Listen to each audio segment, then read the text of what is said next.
Hello, my fly babies, my patrons, my lions. Today I'm going to give you our Patreon in review for the week of the 27th of August. And these are the videos that I made for my patrons.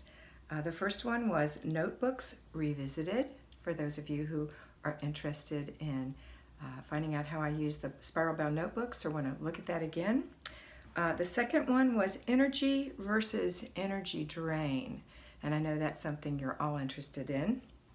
The third one was greeting cards. What do we do with those? How do we store those? How do we declutter those?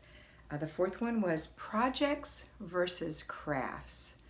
What's the difference?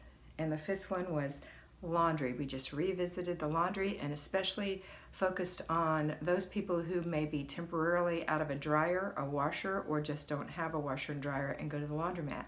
So that's what we talked about last week. I hope that these are videos that you're interested in. If you're a Patreon, don't forget to go watch the ones that you love. And if you're not a Patreon, I welcome you to come join us for just $5 a month. There are specific videos for everyone. Have a wonderful day, and always remember that you are beautiful, so be beautiful.